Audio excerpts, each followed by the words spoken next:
Stay tuned. Ahead, I'll talk with Larry Tye about the Jazzmen, how Duke Ellington, Louis Armstrong, and Count Basie transformed America.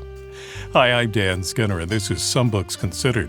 Larry Tye is the New York Times best-selling author of Bobby Kennedy, Satchel, Demagogue, Superman, The Father of Spin, and Rising from the Rails, among others. He joins us to talk about the Jazzmen, how Duke Ellington, Louis Armstrong, and Count Basie transformed America. Larry, welcome to Some Books Considered. Great to be on with you, Dan. Now, in the introduction to this book, you talk about how this is something you've been wanting to write for over a quarter of a century. So how did you become interested in these jazzmen? So it goes back to a book that I wrote 20 years ago on the black men who worked on the railroads called Pullman Porters. And from the end of the Civil War to the mid-1960s, it was the best job a black man could get in America. And they made me promise that when I got done writing about them, I would write a book on their three favorite passengers, three guys named Ellington, Armstrong, and Basie. And the reason that they were their favorite passengers says a lot to me about what these jazzmen went through and what America was like in the 40s, 50s, and 60s. When these three guys would travel below the Mason-Dixon line, no matter that they were three of the most well-known entertainers on the planet, if they went into the wrong restaurant trying to get lunch or the wrong hotel trying to book a room, they could be berated, beaten, and actually end up at the end of a lynching noose. So during the period of time, which was a long time, when they had enough money, when they went south, they would hire a private Pullman sleeping car. And while they were performing a concert, let's say in Atlanta, they knew that afterwards they had a terrific meal waiting for them on their private sidetracked car. They had a comfortable bed, and most of all, they had safety. And what they did in return was in the middle of the night, they performed private jam sessions in the closed capsule of that railroad car for these incredibly lucky Pullman porters. And Dan, I don't know about you, but if I could go back at any moment in history, the idea of having the Duke Ellington Orchestra perform just for me would be a pretty magical moment. That would be amazing. You know, a number of books have been written about these musicians. What sets your book apart? What do you do that the other books haven't done? So I think you're polite. And if I could reframe your question, why does the world need the 1001st book on Ellington, Armstrong, and Basie? And I'm not presumptuous enough to try to say that I would tell readers something new about these men's music. We know they were geniuses. What I was trying to do was look at their lives off the bandstand and look at the fact that there is a second and hidden half to their legacy. And that is the half where I think they opened America's ears and souls to not just the magnificence of their melodies, but to the idea of Black artistry, Black genius, and hopefully the idea that Blacks deserved equal treatment.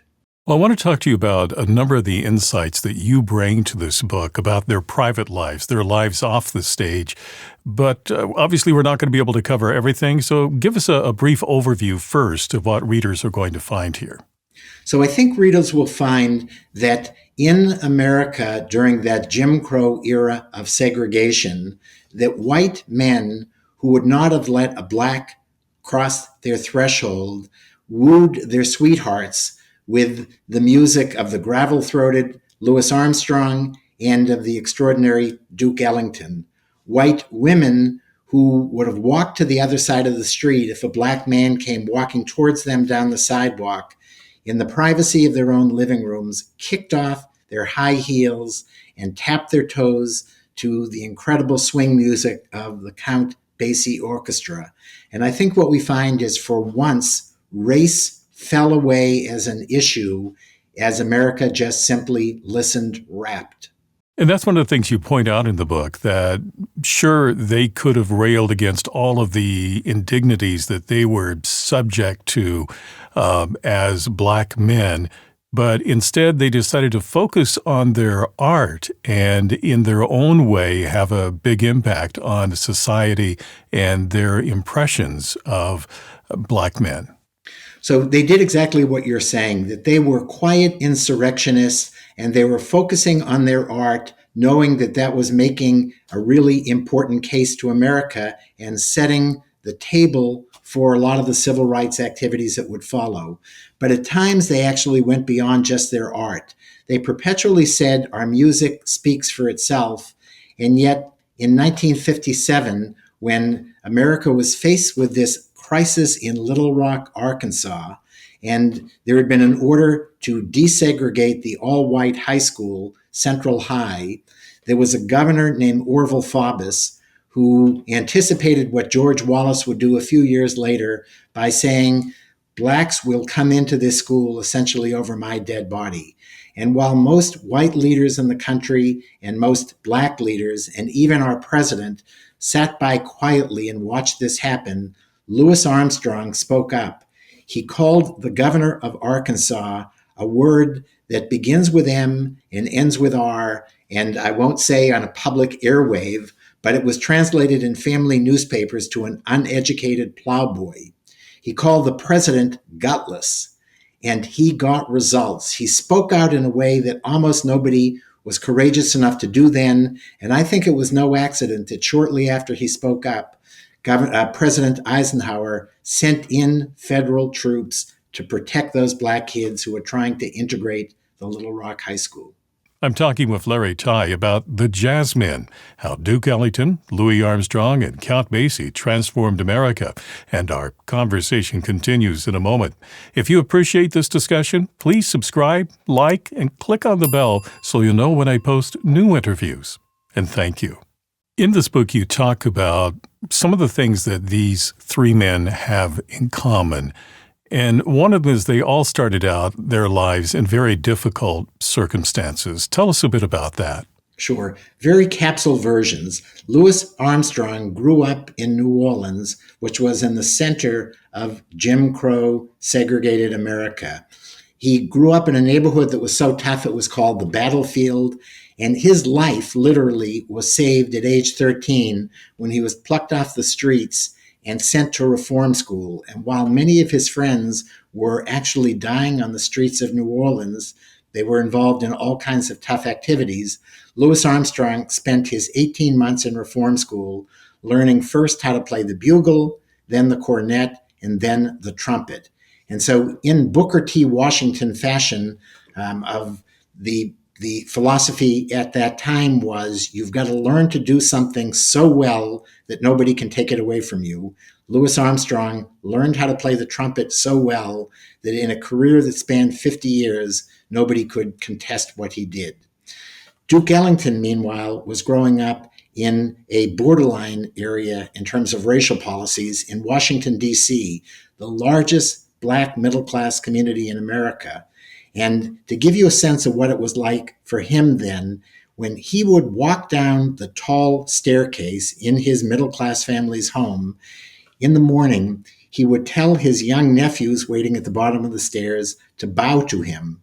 He would tell his nieces to curtsy, and he would tell everybody, applaud, applaud. Someday the world is going to know me as the great and grand Duke Ellington. Now that was quite a claim for a young boy to make, and he lived up to his aristocratic title in ways that I don't have to tell your listeners and viewers. The third one in our trio, Count Basie, grew up in the North, in Red Bank, New Jersey, which was only marginally more racially tolerant in those years. He grew up in a community that he was desperate to escape. He first thought about joining the circus, then he thought about playing the drums, but he finally settled on the piano as his great escape. He learned piano at the feet of the great Fats Waller, and once he left Red Bank, he almost never went back. One of the things I enjoyed about this book was your description of the personalities of these three men, because they were very different. And also what's interesting is that there were carefully crafted public personalities which were different when they were off the stage.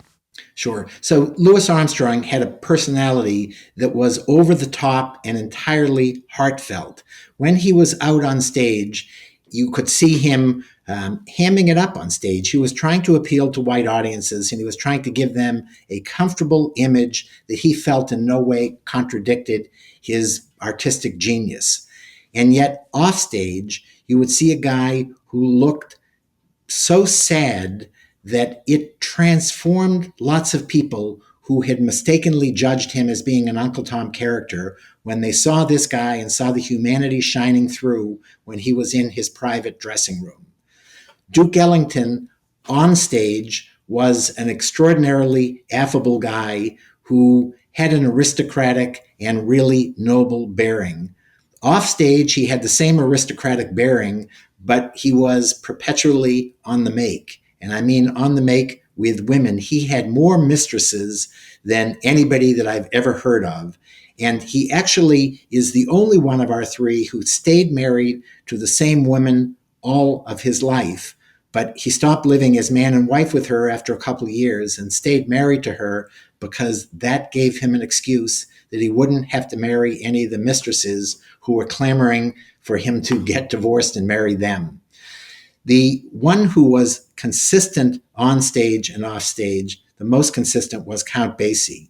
He was understated on stage, trying to showcase his bandmates, his side men and side women, and that's why they loved playing for him. He may have been the greatest, he was certainly the greatest band leader among jazzmen ever, and may have been one of the greatest band leaders in the history of the world. And that was because on stage and off, he had a quiet, enigmatic personality, and the last thing he wanted to do was put himself on the spotlight or tell a whole lot about his private life. One of the things you point out in the book is that, they did have these public personas, but they weren't saints, as you've pointed out. They were real human beings that dealt with their own personal demons and their own vices. But learning all about that, how did that impact your impression of them and what they were able to accomplish? So they started out as my heroes, and they ended up as even greater heroes because of exactly what you said. They were flesh and blood. They were clearly men of faith, but also men who violated at least half the commandments on a regular basis. And I think seeing their violations as things that didn't hurt other people, and seeing them as people who had the same foibles all of us do, made me respect them even more. And I've written about vile characters in my life like Joe McCarthy, and unless I could find something good to say about him, no reader should trust the bad things I say about him. And I've written about heroes, be they Superman, Bobby Kennedy, or these three extraordinary jazzmen, all of whom had feet of clay, but generally stood up and made America a better place. Like all of your books, this one is extensively researched. Tell us about some of the people you talked to and just the research that was involved with this book. So I interviewed 250 people, and they ranged from the obvious, people who had played with or knew Ellington, Armstrong, and Basie, to jazz idols like Wynton Marsalis and John Batiste, to political figures who understood what role they played in promoting civil rights and changing American politics, and that included Bill Clinton. It was trying to get to the people who knew their music, but more importantly, who knew their lives off the bandstand. This also contains a section of photographs. What can you tell us about those? So those photographs were assembled from every museum and every source that I could find in terms of trying to showcase these men from the time they were kids until the ends of their career, a full half century later. And I want to say, Dan, I know you've got an extraordinary career and you will last a half century, but for the rest of us, the idea of all three of these guys staying not just in their careers, but at the top of their professions for a full 50 years is something that takes my breath away. Now, we've just scratched the surface in this book. What would you say is the lasting legacy of these three? The lasting legacy is something that Martin Luther King said in a little known speech in the early 1960s that he delivered in Berlin. And he said, essentially, if you look at things like school integration, things that truly mattered in America in giving all American equal rights, that unless the the soundtrack had been written and the table set by these jazzmen, we would never have gotten to where we did. That America had to be prepared to understand why blacks deserved equal rights, and these three guys made their way into more American households to help do that than anybody out there. To learn more, the book is The Jazzmen: How Duke Ellington, Louis Armstrong, and Count Basie Transformed America. It's by Larry Tye. Larry, thank you for talking with me today. As always, Dan, it was a pleasure. Thank you. If you'd like to purchase The Jazzmen, I've placed a link for you in the description below. And if you'd like to see more videos about books and their authors and a wide variety of topics, be sure to subscribe, like, and click on the bell to be notified about future programs. I'm Dan Skinner. Thank you for watching this edition of Some Books Considered.